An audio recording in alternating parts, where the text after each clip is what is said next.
Was the worst year for a lot of us for our mental as well as physical health. So joining us this morning is best-selling author, coach Lisa Goldenthal. Hello and welcome. I'm Lisa G, your host. You're at the top of your game, yet the game is changing faster than ever. Strategies that got you here aren't the ones that'll keep you here.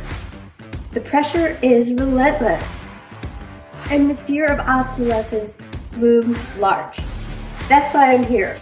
Welcome to the new podcast series, Disrupted: How to Be Gritty and Unlock Performance in Business, Mindset, Wellness, and Success to help you master disruption. Thanks for coming, and I'll see you soon.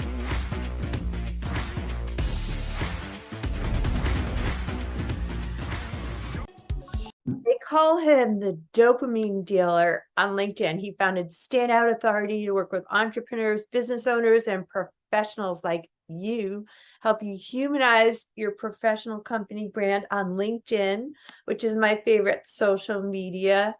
And he started his career online marketing with clients like MySpace and Google, and generating $500 million, trillion online impressions for these companies. So I would love to welcome Joshua Lee to the podcast. Thank you, Lisa. I'm happy to be here and excited to be able to kind of jump in. You and I were catching up about California and Austin just a little while ago. So I'm looking forward to see where the conversation goes from here. Well, I was reading about how you value the human connection, and I know we talked about that briefly. So how important in this day and age is it to really value the human connection? I think it's more important than ever. I mean, I came from a world, like you mentioned, one of my first clients was the company most people forgot about, MySpace, being able to help them monetize their platform. I helped them develop one of the first social media ads, that were actually built back then. And, there's always this here that this B2B or B2C, business to business or business consumer. Yeah. And I hate to say that, but I mean, honestly, those don't really exist. They're just ways to diversify ad spend. Every company is run by another human being. Right. Most marketers forget that. So that's why I truly believe in H2H. You have to be able to connect with those other people. And now more than ever in this world that we're in, especially post-COVID, like people don't want to buy from brands. They don't know the brands that are out there. They want to buy, connect, and work with the people at these companies. And I think that's why human to human is so really important these days, because it's around the personal brand. It's about the person, not the company anymore.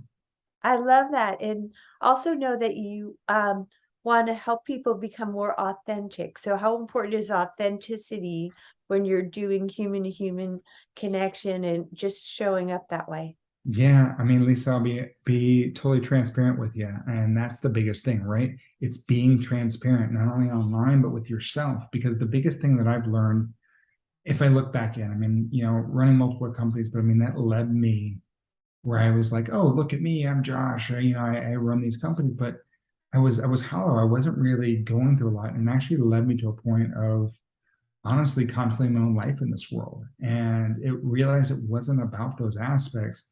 It was first and foremost, to be truly authentic on what I'm doing and how I'm trying to help people. You have to be able to help yourself first. And true authenticity starts with yourself, being authentic with yourself and loving yourself for the good or the bad things. And if you want to be unstoppable, you have to be able to be in line with yourself, to be in line with your audience. And I mean, the only way you're going to be able to connect, it's not about, hey, look at me, I had this hardship life. Because I mean, people are playing authentic all the time because marketers learn that. But true authenticity is just being yourself 100% of the time, on and offline. I love the distinction that you draw without being authentic, not necessarily mean like throwing up all over your audience with like hardship. So do you want to dive like a little deeper into why that's not really what being authentic is? I think most people are seeing that these days, Lisa, right? I mean, like the biggest thing is just like with everything. I mean, I've been in marketing for over 2 decades now. And as marketers, they look for, opportunities. And then that opportunity is there, that gap, until us as human beings go, aha, I see what they're doing. Yeah. And so we see these posts now, we're like, oh, this person's trying to tell a harsh, well, that's you're making it about you. That's not always being authentic. If you are comfortable with who you are, where you come from, what you did in life or did not do, that's what you have to be truly authentic. You have to be comfortable with that first. That doesn't necessarily mean I got to sit on here, and say, hey, Lisa, oh man, look at all these hard things. This is why you should work with me because I had such a hard life. Yeah. I should be able to go, hey, Lisa, this is who I am.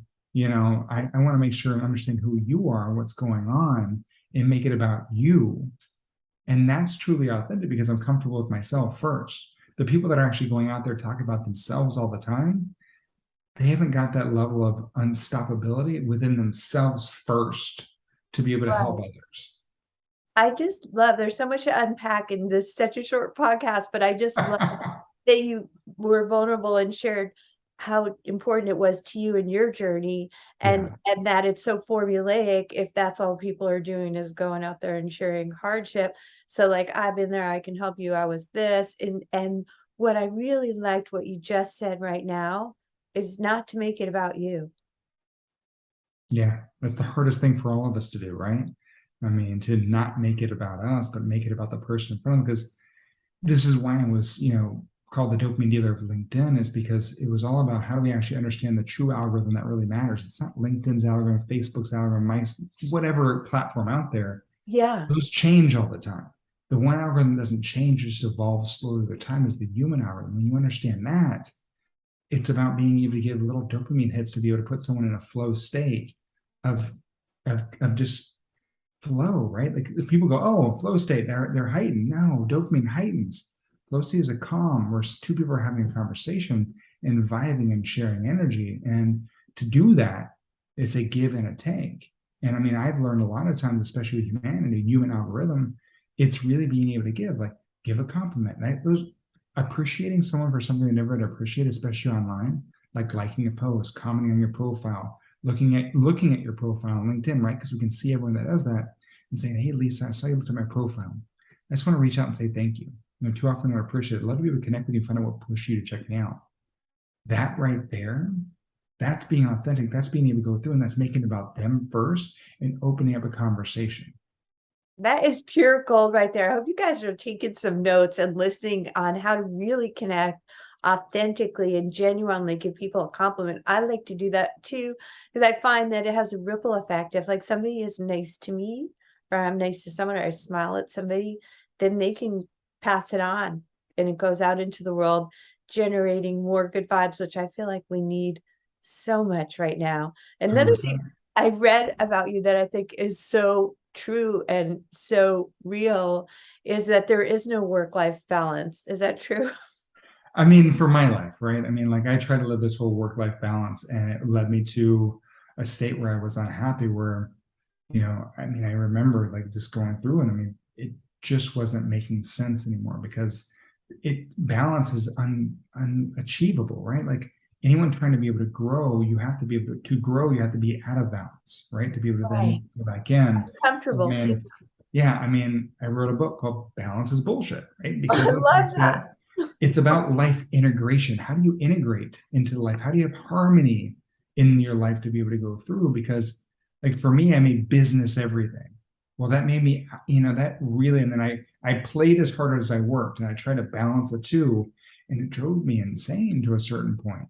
Once I started understand that I've got to be able to give to myself first, right? And be out of balance at certain things to be able to grow, it allowed me to really shift my life. Because when I was living the whole work-life balance, which I think is so heavy for so many people, when I wrote the book too, Lisa, it was funny because I didn't realize how much of an audience I would get on the female side as well too, because work-life balance is very heavy for a lot of females in this world that are, also, having amazing career, creating massive, change in this world, but also trying to be mothers.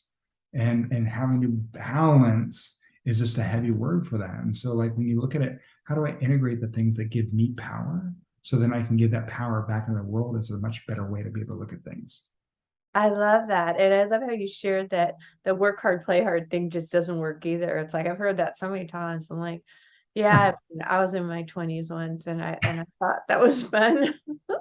I can't do it anymore. That Yeah. was a long time ago for me. And I feel like if you're truly doing something that you love, Yeah. then it's not a chore to do work during the times that you're doing your life. Right. Well, it doesn't become work anymore, right? It becomes just part of your life. Because I always look at it this way, like work-life balance is saying kind of like you have a work life and a personal life. Yeah, I mean, let's just be honest. If you have two different lives, I mean, that's kind of like having two different personalities. We'd be kind of locked up in an insane asylum. I mean, correct. truthfully, we only have one life. And once we learn how to live it that way, it's amazing. And it doesn't matter if you're online, offline, in all aspects of it, that is that one piece. And you are all parts of it. Okay, well, I just have one last question that I want to Yeah. ask you since I have you here and you're such a wealth of information on standing out and the standout authority. Is there any advice other than what we've gone through that you want to leave our audience with about standing out? Yeah, I mean, this is the whole piece, right, Lisa? I mean, I created this company because I really wanted to help people understand that that personal brand is what allows you to stand. This is what makes us each one of us unique, right? I mean, unless you're a car person, if I said Mercedes, Porsche, or Tesla, what name comes to mind? Most people say Elon Musk, right? I mean, because Right. that's and if you think about Mercedes and Porsche, they've been around for decades longer than Tesla. But because of that personal brand, what he's done, what he's gone through, it's allowed him to stand out and be able to garnish more just wealth and opportunity that's out there. And so that's the piece, right? Don't allow yourself to be able to hide behind other things. To be able to stand out, you have to show up. You have to allow people to know you, who you are in all aspects. And that's what really shine in this world. Well, thank you so much. And I know we're connected on LinkedIn. Where can people find you at Joshua B. Lee, Standout Authority?